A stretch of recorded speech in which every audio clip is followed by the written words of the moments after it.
Okay, let me ask you about YouTube. And you write in the book, according to sources, that you found that they were on track to lose $500 million. Tell us a little bit about your reporting on YouTube and where things are developing now. And if the acquisition, do you think, was seen as a good acquisition, and where it might be evolving? YouTube is almost half the videos downloaded are from YouTube. That's a pretty impressive amount of traffic. So if from just the traffic point of view, it's a fabulous acquisition for Google to have made. The question is, can they make money on it? They were projected to lose, as of a year ago, they were projected to lose by the end of 2009, $500 million, and I reported that in the book. By July, last July, they had reduced, I was told by senior executives, they had reduced that number to at least $200 million, a significant drop. The question is why? The reason is that they came to realize, and this was an engineering problem as well.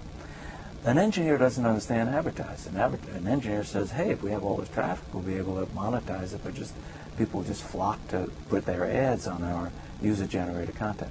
People didn't flock to put their ads on it because they couldn't predict the user-generated environment. So advertisers held back, and Google came to realize if we want to attract advertising, we have to have more professional content on YouTube.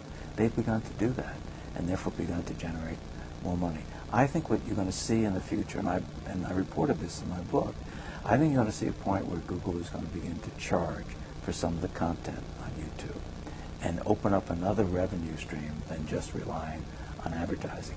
And that's the only way they're going to get a host of content, be it TV shows from the networks or cable networks, or be it movies from Hollywood.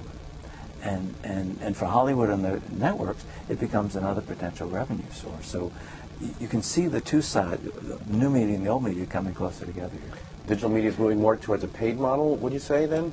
I think what's happening, and I quote several people in my book, including John Hennessy, the president of Stanford, who's on the board of Google, the former head of the computer science department there, and Mark Andreessen, who invented Netscape, as saying that early on, a mistake that was made, Hennessy said, was to rely on just advertising on the internet. We should have had some kind of micropayment subscription or some other pay model in there.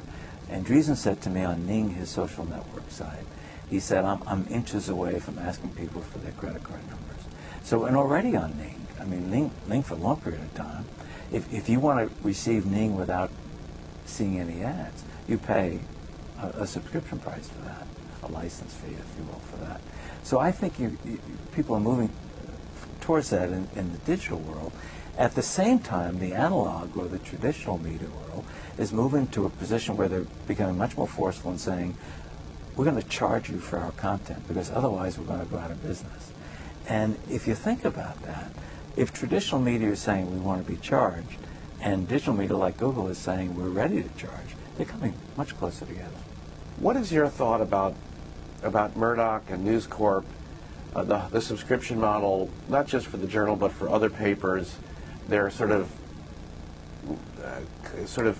conflict, if you will, with Google as they somehow presented some of their executives? Where is that all going?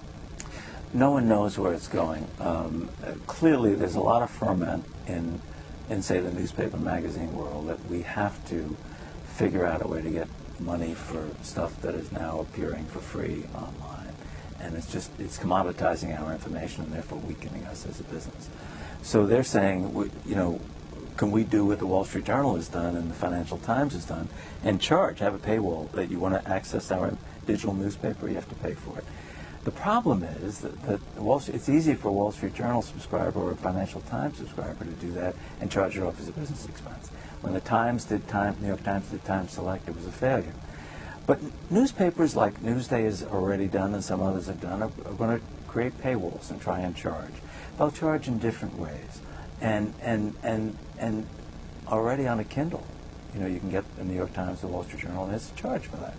And that's something they should be doing. They should be experimenting to figure out, is there some other way to generate more money to preserve the importance of good journalism? Will that work for Newsday? Will it work for the St. Louis Post-Dispatch or Detroit News? I'm very dubious it will. There's another issue that they're saying. as the tablet Apple is going to announce a tablet, and Hewlett Packard is announcing a tablet.